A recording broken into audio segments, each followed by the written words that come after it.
चाहता हूं कि आप कैसी सरकार बनाएं, कैसा राज दें।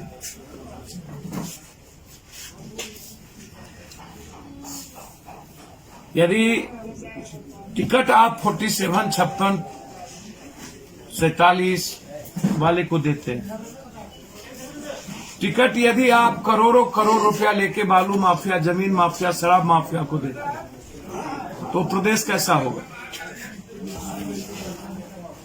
वहां अपराध कैसे रुकेंगे?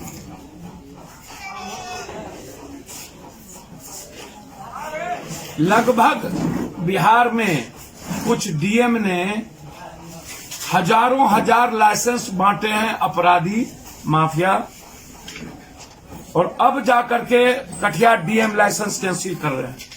ये देखिए, इनको 200 से ज्यादा लाइसेंस बांटे अब ये कैंसिल कर रहे हैं। कैंसिलेशन नहीं, ये औरंगाबाद में थे उतना ही लाइसेंस बांटे, ये कटिहार में है तो उतना ही लाइसेंस बांटे, और अब कैंसिल कर रहे हैं। 4 लाख 5 लाख रुपया लेकर के लाइसेंस दिया गया, और बिहार में लगभग इसकी इंक्वायरी की मांग करता हूं कि राइफल के लाइसेंस इस 20 सालों में किसके किसके पास दिए गए हैं, उसकी जांच होनी चाहिए।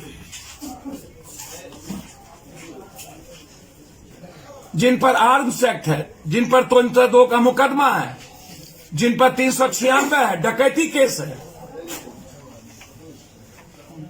रॉबरी है, उनको लाइसेंस दिया गया। ये आप उठा के देख लें। क्यों अभी तक सरकार इंक्वायरी नहीं कर रही है और सस्पेंड नहीं किया गया?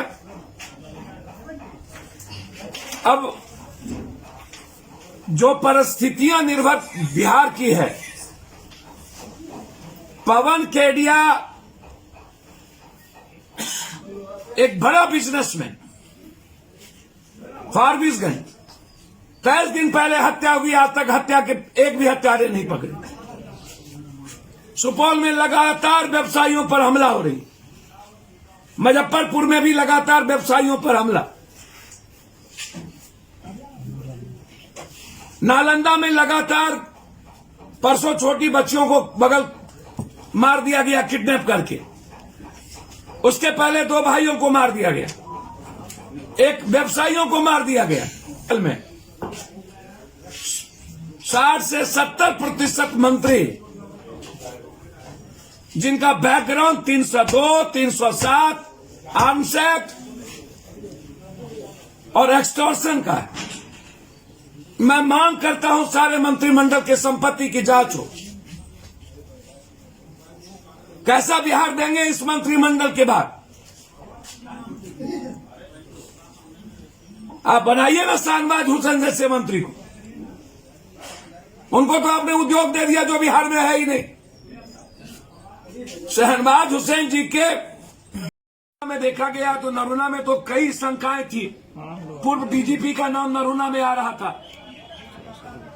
नरोना में तो यह है कि मुजफ्फरपुर के इलाके में सबसे बड़ा जमीन का व्यापार में एक पूर्व डीजीपी का हाथ है बिहार में, जहां जमीन की में इंटरेस्टेड रहते हैं, वो जमीन का धंधा करवाते हैं। नरोना केस में सरकार की प्रशासन ने बचाने की कोशिश की है।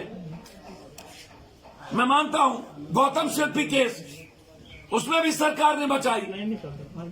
सुशांत सिंह का मामला ताजा है, लेकिन यदि आप देखिएगा, बलात्कार केस हुआ था उत्तर प्रदेश में, सरकार ने कह दिया था बलात्कार नहीं हुआ, सीबीआई ने माना कि बलात्कार करने के बाद जलाया गया। जैसे ढाका में एक बच्ची को बलात्कार करके जिंदा जला दिया गया, और जलाने में पुलिस महकमा है। तो पुलिस पर भरोसा नहीं किया जा सकता है जो स्थिति। सर, आम आदमी कहां जाए?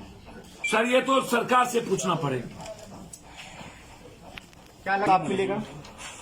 सर, ऋतुराज के हस्बैंड अपराधी माना गया है, और मैं भी उसको स्वीकार कर लिया कि वो अपराधी हो सकते हैं, लेकिन एक महिलाओं को किस सीआरपीसी के तहत नंगा करके पीटा गया, 48 घंटे किस लॉ के तहत रखा गया, और क्यों लगातार उस परिवार की पत्नी और फादर को टॉर्चर किया जा रहा है, ये सवाल। ऋतुराज मर्डरर यदि कह दिया तो हम भी स्वीकार कर लिए,